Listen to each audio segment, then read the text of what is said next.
Hello, Facebook. So I am going to continue on the three-part series that we started actually all the way last week now about pain that you have in your spine when you wake up in the morning. So I have so many people say, yeah, it's worse in the morning, and I think it's because I slept funny. I'm a side sleeper, I'm a stomach sleeper, I'm a back sleeper, I'm a sleep with 5 dogs sleeper, I'm a spouse that crowds me sleeper. Everyone has a different sleeping scenario, but everyone thinks it's their sleep that makes them hurt, and they wonder what they did wrong while they were asleep. The funny thing about that is it's usually not the fast asleep, relaxed, intuitive position your body puts you in that's causing you all the pain. It's easy to blame it on that because you're like, I went to bed and I was fine. I woke up and I hurt. Sure, sometimes your mattress or your pillow or your sleeping position can contribute, but more than likely it's all the things you did for days leading up to this that are actually causing you your pain. And the way I get to the bottom of that with people is I say, okay, well, tell me a little bit about your cool down routine at the end of the day and all the stretches you do to take good care of yourself, and tell me about the warm up that you use to start your day so that you set yourself up for success and feeling great. And they're like suddenly not making eye contact, crickets, and I'm like, oh, so you ask a lot of your body all day. You ask your body to go to work, sit for long hours, stand up, pick up children, grocery shop, do some heavy lifting. You ask your body to do all these things, maybe even exercise, but you don't give back to your body. But you think it was the sleep that did it. And they kind of sheepishly kind of start laughing like, okay, Dr. Sara, I get it. Maybe it's not my sleep. So I'm going to go over. In our first video, we talked about flexion and extension, and that's rolling through the spine forward and back in this plane of motion.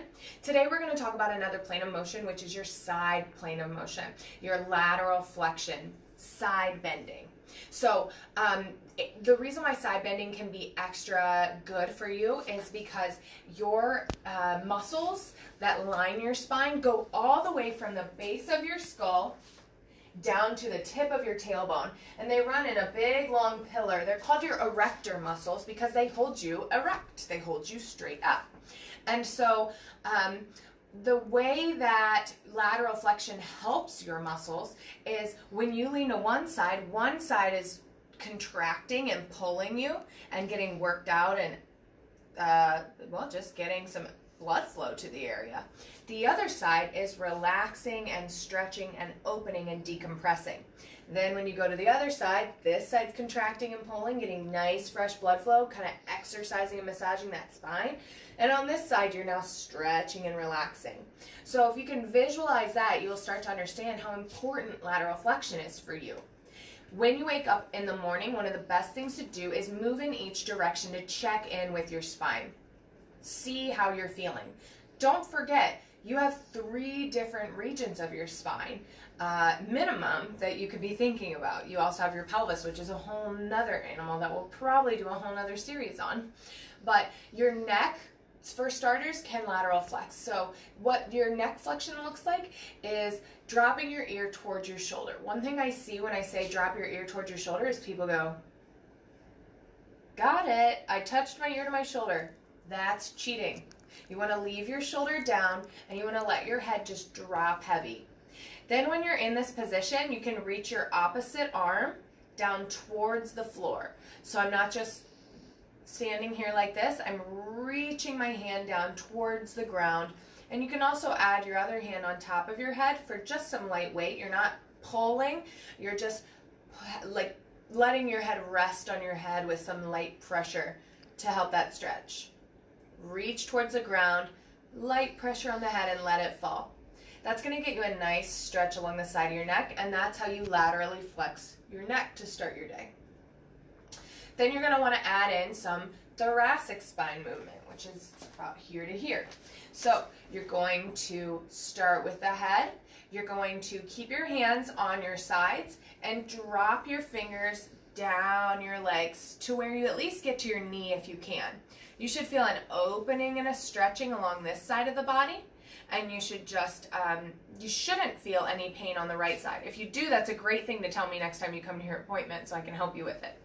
Now, one thing to notice is that when I go to the side, I'm not going like this, and I'm not going like this. I'm keeping my shoulders and my hips square to the front, as if there were headlights here and headlights on my shoulders, straight, facing straight forward, and I'm just leaning straight directly to the side. Do I look straight, Kara? Mm-hmm. Perfect. A great way to check your form is to do this exercise up against a wall. So then I'm going to do some on my hands and knees too to show you. So that's standing. You can start by just really laterally flexing. When you get low enough, you do get some lumbar spine flexion involved as well. So you're at that point using your whole spine. So I'm going to get on my hands and knees and show you how to laterally flex in that sort of tabletop position. So I'm going to have Kara come have the camera above me so you can see the motion really nicely. So you're going to want to start with a nice and neutral spine. Make sure that you're holding your abdominals in and you're not slouching down or arching up. You just want almost like a flat tabletop position of your back. Then what you're going to do, and this is going to feel a little odd at first because you don't move like this a lot in your daily life, but keep trying and practicing and tuning into your body, and you'll get more natural and better with it as you go. So, starting with the head, you're going to laterally flex the head just like you did when you're standing. And then you're going to laterally flex the pelvis as if you're trying to reach your head to your tail. And then you're going to return to neutral. Then you're going to start with the other side. Same time, head and tail moves really good to the side. If you want to get fancy with it and you already know that the up and down motion is what we practiced last time, you can start by curving up, rotating side, dipping down, and rotating to the other side.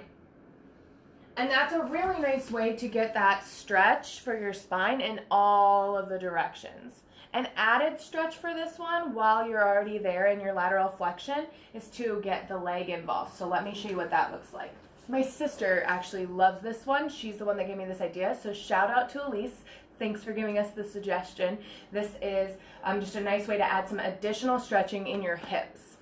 So, tabletop position. You're going to, I'm going to scoot up.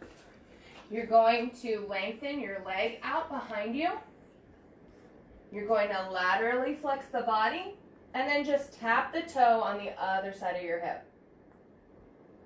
When you add this motion, you get a nice pulling, stretching along the side of the hip here and a little bit of a deeper lateral bending stretch. Bring the foot back, neutralize the spine, and replace the leg.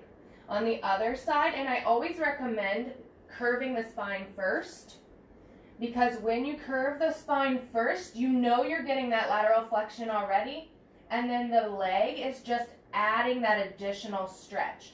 If you don't curve first, you might forget to laterally flex entirely, and then you're just basically trying not to use the restroom rather than actually getting a stretch in.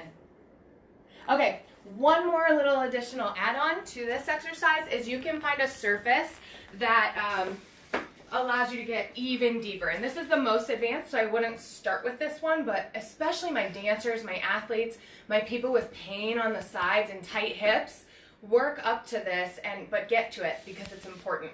So find something you can hold on to, like a surface like this. This is our vibration plate, or a doorknob, or a countertop, or a sink, or anything that's about shoulder height or a little lower. You're going to cross your leg that's away from the surface you're holding onto, so your outside leg. You're going to cross in front of your other foot.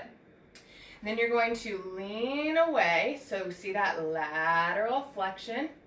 And you're going to get really deep into that stretch. You're going to feel it deeper in the hip and along here, maybe in the front too. And then you're going to reach your arm up over your head. Don't have your head up here. Get your head involved in that stretch so you get the neck, you get the thoracic spine, the lumbar spine, and the hip involved. Add that arm, for a nice extra stretch. No curving forward, no curving backwards, just that straight lateral flexion. And there you have it, lateral flexion for the spine, both standing and in a tabletop position to start your day. If you can commit to moving in these different ways, you will be amazed at how much better you feel, and you will no longer be blaming your side sleeping or your tummy sleeping for your pains. So tune in for part 3 coming to you soon, which will introduce rotation. Please also look for our flexion and extension video to kind of help you. The best way to complete these exercises is by tuning deeply into your body and paying attention to what feels good, what hurts, and how you're moving. If you've never moved in this way before, it's gonna feel weird at first. But that doesn't mean it's bad. If you want to feel better than you've ever felt, you have to do more than you've ever done, starting with the simplest movements and just tuning into your body. All right, thanks.